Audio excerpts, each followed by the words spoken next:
தானோஸோட வேரியன்ட்ஸ்ல ஒரு சுவாரஸ்யமான வேரியன்ட் தான் இந்த poison Thanos. Poison Thanos earth 17952 சேர்ந்தவருங்க. இந்த பாய்சன் அப்படிங்கிறது ஒரு விதமான சிம்பியட் இனம்ங்க. இந்த பாய்சன்ஸோட கம்பைன் ஆகிறதுக்கு முன்னாடி நம்ம தானோஸ் வெனமோட கம்பைன் ஆயிருந்தாருங்க. இந்த பாய்சன்ஸ் தன்னால இன்ஃபெக்ட் பண்ணவங்களை பயன்படுத்தி இந்த ரியாலிட்டியை மட்டும் இல்லாம மற்ற ரியாலிட்டியுமே இன்வைட் பண்ணும் அப்படின்னு ட்ரை பண்ணுங்க. எதுக்கு? தன்னோட இனத்தை வளர்க்கணும் அப்படிங்கிறதுக்காக மட்டும்தான். பவர்ஸ் அப்படின்னு பார்க்கும்போது சாதாரணமாவே தானோஸ் பவர்ஃபுல்லானவரு. இப்போ சிம்பியாட்டோட அவர் உடம்புல இருக்கு. இன்னும் பவர்ஃபுல்லா இருப்பாருங்க. இன்ஃபேக்ட் அந்த பாய்சன்ஸோட லீடராகவே இந்த கரெக்டர் தானோஸ் தாங்க இருப்பாரு. தானோஸோட வேரியன்ட்ஸ்ல ஒரு ஸ்ட்ராங்கான பவர்ஃபுல்லான வேரியன்ட்டா இதை சொல்லலாங்க. But minus point, Thanos is not fully in control. Omega Thanos தானோஸோட வேரியன்ட் கிடையாதுங்க. Is a clone of Thanos. Thanos ஒரு கட்டத்துல தன்னை விட பவர்ஃபுல்லான ஒரு தானோஸை உருவாக்கணும் அப்படிங்கிறதுக்காக தன்னோட டிஎன்ஏவை மற்ற மார்வல் வில்லன்ஸோட டிஎன்ஏவோட கம்பைன் பண்ணி நிறைய க்ளோன்ஸை உருவாக்குவாரு. அதுல ஒரே ஒரு க்ளோன் செம பவர்ஃபுல்லா மாறுங்க. அந்த க்ளோன் தானோஸ் பிளஸ் கேலக்டஸோட டிஎன்ஏவை ஒன்னா சேர்த்து உருவாக்குனதுங்க. அப்போ யோசிச்சு பாருங்க எந்த அளவுக்கு பவர்ஃபுல்லா இருக்கும் அப்படின்னு. அதனால்தான் இந்த தானோஸை எல்லாருமே ஒமேகா அப்படின்னு கூப்பிடுறாங்க. உருவாக்குன க்ளோன்ஸ் எல்லாத்தையுமே தானோஸ் ஒரு கோல்டு ஸ்டோரேஜ் யூனிட்ல வச்சிருப்பாருங்க. ஒரு எரிக்கல் அந்த ஃபெசிலிட்டியை தாக்கி டேமேஜ் பண்றங்க.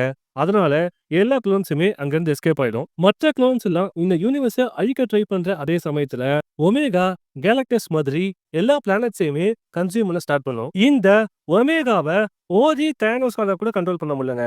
அதுக்கப்புறம் OG Thanos Marvel super heroes டீமோட ஒன்னா சேர்ந்துதான் இந்த ஒமேகாவை அழிப்பாருங்க. பவர்ஸ் அப்படின்னு பார்க்கும்போது இந்த ஒமேகா தானோஸ் கேலக்டஸை விட டபுள் மடங்கு பவர்ஃபுல்லானவருங்க. பட் இந்த ஒமேகா இன்டெலிஜென்ட் கிடையாதுங்க. அது மட்டும் இல்லாம ரிஃப்ளெக்ஸஸுமே ரொம்ப ஸ்லோவா இருக்கும். ஒமேகா தானோஸ் தானோஸோட வேரியன்ட் கிடையாதுங்க. Is a clone of Thanos. Thanos ஒரு கட்டத்துல தன்னை விட பவர்ஃபுல்லான ஒரு தானோஸை உருவாக்கணும் அப்படிங்கிறதுக்காக தன்னோட டிஎன்ஏவை மற்ற மார்வல் வில்லன்ஸோட டிஎன்ஏவோட கம்பைன் பண்ணி நிறைய க்ளோன்ஸை உருவாக்குவாரு. அதுல ஒரே ஒரு க்ளோன் செம பவர்ஃபுல்லா மாறுங்க. அந்த க்ளோன் தானோஸ் பிளஸ் கேலக்டஸோட டிஎன்ஏவை ஒன்னா சேர்த்து உருவாக்குனதுங்க. அப்போ யோசிச்சு பாருங்க எந்த அளவுக்கு பவர்ஃபுல்லா இருக்கும் அப்படின்னு. அதனால்தான் இந்த தானோஸை எல்லாருமே ஒமேகா அப்படின்னு கூப்பிடுறாங்க. உருவாக்குன க்ளோன்ஸ் எல்லாத்தையுமே தானோஸ் ஒரு கோல்டு ஸ்டோரேஜ் யூனிட்ல வச்சிருப்பாருங்க. ஒரு எரிக்கல் அந்த ஃபெசிலிட்டியை தாக்கி டேமேஜ் பண்றங்க. அதனால எல்லா க்ளோன்ஸுமே அங்கிருந்து எஸ்கேப் ஆயிடும். மற்ற க்ளோன்ஸ் எல்லாம் இந்த யூனிவர்ஸை அழிக்க ட்ரை பண்ற அதே சமயத்துல ஒமேகா கேலக்டஸ் மாதிரி எல்லா பிளானட்ஸையுமே கன்சியூம் பண்ண ஸ்டார்ட் பண்ணும். இந்த ஒமேகாவை ஓஜி தானோஸால கூட கண்ட்ரோல் பண்ண முடியலங்க. அதுக்கப்புறம் OG Thanos Marvel super heroes டீமோட ஒன்னா சேர்ந்துதான் இந்த ஒமேகாவை அழிப்பாருங்க. பவர்ஸ் அப்படின்னு பார்க்கும்போது இந்த ஒமேகா தானோஸ் கேலக்டஸை விட டபுள் மடங்கு பவர்ஃபுல்லானவருங்க. பட் இந்த ஒமேகா இன்டெலிஜென்ட் கிடையாதுங்க.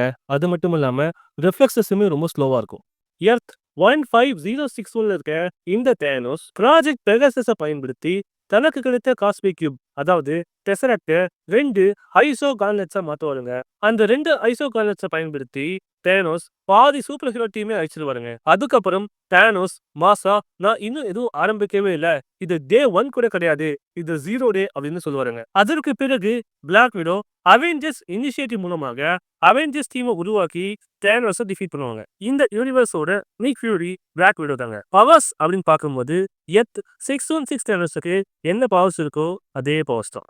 எர்த் 18138ல காஸ்மிக் கோஸ்ட் ரைடரான ஃப்ராங்க் கேசில் தானோஸால இந்த உலகமே அழிஞ்சுக்கிட்டு இருக்கு, இந்த உலக அழிவிற்கு தானோஸ் தான் மிக முக்கியமான காரணம், அதை தடுத்தே ஆகணும் அப்படின்னு வார் மிஷின் ஸ்டைல்ல பாஸ்டுக்கு டைம் டிராவல் பண்ணி பேபி தானோஸை கடத்தி கொண்டு வந்து அந்த குழந்தைய கொல்ல யோசிக்கிறாரு. அதே மாதிரி பாஸ்டுக்கு டைம் டிராவல் பண்ணி பேபி தானோஸை கிட்னாப் பண்ணி கொல்ல ட்ரை பண்றாரு. ஆனா அவரால் கொல்ல முடியல. அந்த குழந்தையோட கண்ணை பார்த்த உடனேயே ஃப்ராங்க் காசிலால பேபி தானோஸை கொல்ல முடியலங்க. அதனால அந்த குழந்தைய அவரே வளர்க்குறாரு. இந்த பேபி தானோஸ் தான் வளர்ந்த பிறகு பனிஷர் தானோஸா மாறுறாருங்க. பனிஷர் தானோஸோட ரூல்ஸை ஃபாலோ பண்றவங்க ஜாலியா ஹாப்பியா இருப்பாங்க. அதே சமயம் அந்த ரூல்ஸை பிரேக் பண்றவங்க ரொம்ப கொடூரமா கொல்லப்படுவாங்க. ஆரம்பத்துல தானோஸ் என்னதான் இதை நல்ல இடத்துல ஸ்டார்ட் பண்ணாலும் போக போக கொலைகள் அதிகரிச்சுட்டே போகுது, இந்த உலகம் பாதிக்கப்படுது அப்படின்னு புரிஞ்சுக்கிட்டு ஃப்ராங்க் கேசில் தானோஸை எதிர்த்து சண்டை போடுற மாதிரி காமிச்சிருப்பாங்க. கடைசியா தான் வளர்த்த தானோஸை தன் கையிலே கொண்டுப்பாரு Cosmic Ghost Rider Frank Castle. Powers அப்படின்னு பார்க்கும்போது super human strength, speed, durability, agility எல்லாமே இருக்குங்க. அது மட்டும் இல்லாம கூடவே டெலிபதி பவருமே இருக்கு.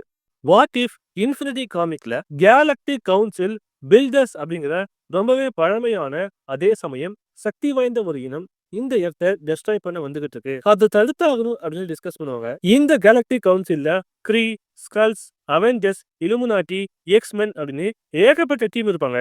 இந்த கவுன்சில் பில்டர்ஸை ஸ்டாப் பண்றதுக்கு தேனோஸ் நமக்கு தேவை அப்படின்னு டிசைட் பண்ணுவாங்க. அதனால அவெஞ்சர்ஸ் தேனோஸோட ஹெல்ப்பை கேட்டு போவாங்க. தேனோஸுமே ஆச்சரியமா இதுக்கு ஒத்துப்பாருங்க. அதுக்கப்புறம் தான் கேப்டன் அமெரிக்கா பில்டர்ஸ்ல இருக்க தன்னோட மகன் தேனை கொடுத்ததுக்காக தான் தேனோஸ் இதுக்கு ஒத்துக்கிட்டாரு அப்படிங்கறத தெரிஞ்சுப்பாரு. அதுக்கப்புறம் தேனோஸுக்கும் கேப்டன் அமெரிக்காவுக்கும் ஒரு பெரிய ஃபைட் நடக்கும். அந்த ஃபைட்ல யாரு ஜெயிப்பா, கேப்டன் அமெரிக்காவுக்கு என்னாச்சு அப்படிங்கறத காமிக்க மாட்டாங்க. தோரை அட்டாக் பண்ணி பில்டர்ஸ் அவரை கொல்ற சமயத்துல Thanos captain America shield use பண்ணி தோரை காப்பாத்துறது மட்டும் இல்லாம அவெஞ்சர்ஸ் ஜெயிக்கிறதுக்கு ஹெல்ப் பண்ணுவாரு. அதற்கு பிறகு தேனோஸ் அவெஞ்சர்ஸோட சேர்ந்து நிறைய ஃபைட் பண்ணிருப்பாருங்க. அந்த எல்லா ஃபைட்லயுமே நம்ம தேனோஸ் கேப்டன் அமெரிக்கா ஷீல்டை யூஸ் பண்ணிருப்பாருங்க. இதுதான் தேனோஸ் அவெஞ்சராக மாறி தருணம். அல்டிமேட் யூனிவர்ஸ் ஆன எர்த் 1610 இருக்க தேனோஸ் ஒமேகா தேனோஸுக்கு பிறகு வரக்கூடிய அடுத்த பவர்ஃபுல்லான தேனோஸ் வெர்ஷனா கண்டிப்பா இவரை சொல்லலாம்ங்க. இந்த அல்டிமேட் தேனோஸ் கிட்டத்தட்ட 30,000 இயர்ஸ் அகிரா கிரகத்தை மையமாக வைத்து காஸ்மிக் கியூபை பயன்படுத்தி பல பிளானட்ஸை கான்கர் பண்ணி ஒரு மிகப்பெரிய வாஸ்ட் எம்பையரை உருவாக்கியிருப்பாரு. பவர்ஸ் அப்படின்னு பாத்தீங்கன்னா இந்த தேனோஸுக்கு super human strength, durability equal இருக்குங்க. இந்த தேனோஸோட காஸ்மிக் அவேர்னஸ் செம்ம ஸ்ட்ராங்கா இருக்குங்க. பல ஸ்டார் சிஸ்டம் தள்ளி இருக்க ஒருத்தரை இந்த தேனோஸோட மைண்ட் கண்ட்ரோல் பண்ண முடியுங்க. அது மட்டும் இல்லாம அவங்க பவர்ஸையுமே யூஸ் பண்ண வைக்க முடியும். இந்த மாதிரி ஃபென்டாஸ்டிக் ஃபோர் டீம்ல இருக்க பென் கிரிம் ஏகேஏ த திங்கையுமே ஒரு டைம் கண்ட்ரோல் பண்ணியிருக்காருங்க. தன்னோட சோலை ஒரு பாடியில இருந்து இன்னொரு பாடிக்கு மாற்ற முடியுங்க. அதாவது சோல் மேனிபுலேஷன் பண்ண முடியும். இந்த தேனோஸ் இறந்தாலும் பல உயிர்களை பலி கொடுக்கறது மூலமா மறுபடியும் உயிர் பெற்று வர முடியுங்க. அது மட்டும் இல்லாம இந்த தேனோஸ் எவ்வளவு நாள் இறந்த நிலையில இருந்தாரோ திரும்ப ரெசரக்ட் ஆகி வரும்போது அதுக்கேற்ற மாதிரி அவருடைய சக்திகள் பல மடங்கு இன்க்ரீஸ் ஆகுங்க. கடைசியா இந்த தேனோஸால மிகப்பெரிய எனர்ஜி பிளாஸ்டையுமே உருவாக்க முடியுங்க. கேன்சர் வர்ஸ் எர்த் 616ஓட ஒரு ஆல்டர்னேட் ரியாலிட்டிங்க. இந்த ரியாலிட்டியில இருக்க எர்த்தோட நம்பர் எர்த் 10011. இந்த யூனிவர்ஸ ஏன் கேன்சர் வர்ஸ் அப்படின்னு கூப்பிடுறாங்கன்னா இங்க இருக்க யாருக்குமே சாவே கிடையாதுங்க. இந்த ரியாலிட்டியில உயிர்கள் கேன்சர் மாதிரி பரவி கிடக்கிறதால தான் இந்த யூனிவர்ஸ கேன்சர் வர்ஸ் அப்படின்னு கூப்பிடுவாங்க. அதனால இந்த எர்த்ல கரப்ஷன் ரொம்பவே அதிகமா இருக்கும். இந்த எர்த்ல யாருமே சாகாம இருக்கிறதுக்கு முக்கிய காரணம் யாருன்னு தெரியுமா? நம்ம தேனோஸ் தாங்க. ஏனென்றால் இந்த யூனிவர்ஸ்ல இருக்க தேனோஸ் டெத் ஆகியிருப்பாரு. அதாவது சாவுக்கே சாவை கொடுத்துருப்பாரு. அப்போ யோசிச்சு பாருங்க, இந்த யூனிவர்ஸ்ல இருக்க தேனோஸ் எந்த அளவுக்கு பவர்ஃபுல்லானவர் அப்படின்னு. இந்த தேனோஸோட பவர்ஸை பத்தி பேச இந்த ஒரு உதாரணமே போதுங்க.